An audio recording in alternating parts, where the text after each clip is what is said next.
दिनैसिम बर' समाजाव मोनथाम बर' गोरोबथा जानानै थांबाय। गिबि गोरोबथायाव BC गोरोबथा जालांबाय, नैथि गोरोबथा हिसाबै BTT गोरोबथा जाबाय आरो BTT गोरोबथानि इयुनाव आथिखालाव BTR गोरोबथाया जानानै थांबाय आरो बे BTR गोरोबथायाव जानानै थांनायनि इयुनाव माखासे दफाफ्रा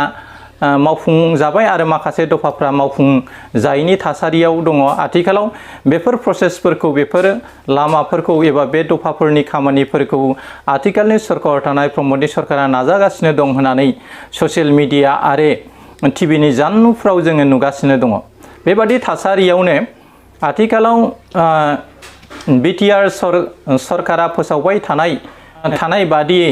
160 कौटि रांखौ आखाइ दैखांनाय थामहिनबा एक्स NDA फोरनो अनसुंथाइ महरै होनो नाजानायखौ फोसावबाय थानायखौ जों नुनो मोनदों। गुबुन फारसेथिं NDF नि गेजेराव मोनब्रै ग्रुप दंमोन। बे मोनब्रै ग्रुपनि गेजेराव बबे हान्जानि मानसिफोरा बा केडारफ्रा बेसेबां सिलेक्शन जादों आरो बेसेबां सिलेक्शन जायाखै, बेखौ लानानै आथिखालाव धीरेन बर' गटनि गाहाय नेहाथारि बिथां बि बोहैथाया फोरमायदों दि बिथाङा थांनाय 17 जुन 2021 मायथाइयाव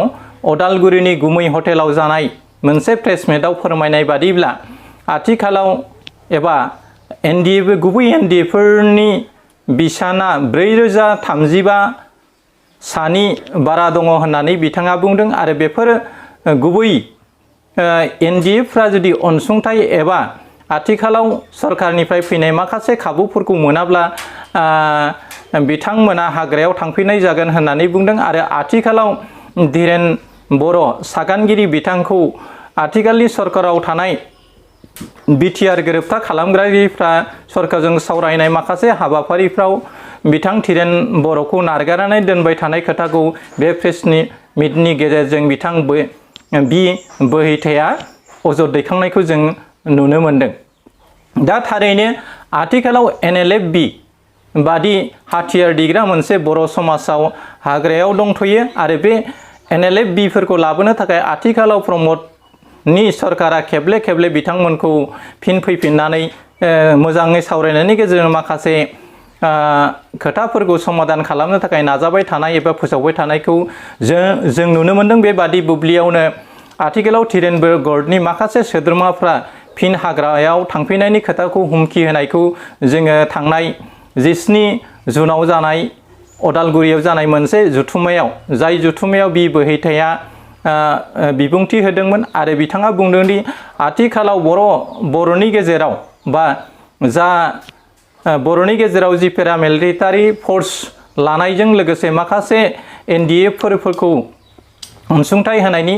उनाव गुवारै ट्रेनिं होबाय थानायनि खोथाखौ फोसावदों आरो बेखौ NDFफोरनो बांद्राय एफाबां माने गुवार केम्पिं खालामनानै फोरोंनांगौनिबो गोनांथि गैया होननानै बिथाङा बुंदों आरो अंगुबै NDFफोरखौ मोनब्रै ग्रुपआव बबे हान्जानिफ्राय बेसेबां NDB केडारफ्रा सरकारि अनसुंथाइ मोनगोन बेफोरखौ मोनफ्रोमबो हान्जानिफ्राय बेसेबां सुबुङा एबा रियेल NDFफ्रा, नंगुबै NDFफ्रा सायख'जादों बेफोरखौ फोसावनो थाखाय आथिखालावनि BTC सरकारखौ डिक्लारेसन होनो थाखाय बिथाङा प्रेस मिटनि जै इनडाइरेक्टलि फोरमायथिनायखौ टिपाइसन होनायखौ जों नुनो मोनदों। बेखौ नायोब्ला थारैनो बर'फोरनि गेजेराव आरो फिन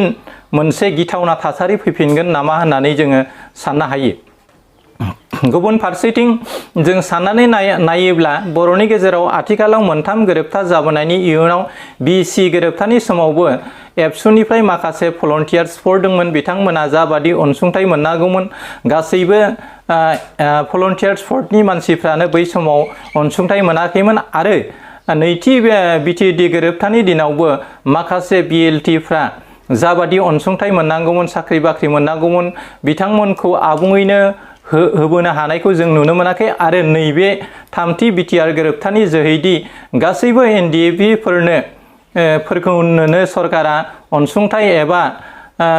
पेरामिलिटारि फर्सआव सोजोबनो हागोन बे सानथावना खोथा नङा। दा अब्ला जों दा साननो गोनां जायोदि बेफोरबादि नेवसिजानाय बा सरकारनिफ्राय अनसुंथाइ मोनै सुबुंफ्रा फिन आरो हाग्रायाव थांनानै हाथियार दैनानै फिन जांख्रिखांबावगोन नामा आरो बर'फोरनि गेजेराव आरो बिटिआरआव आरो फिन थैनि बाना जाफिनगोन नामा बेखौ जों साननानै दा गिखांनाय फैयो।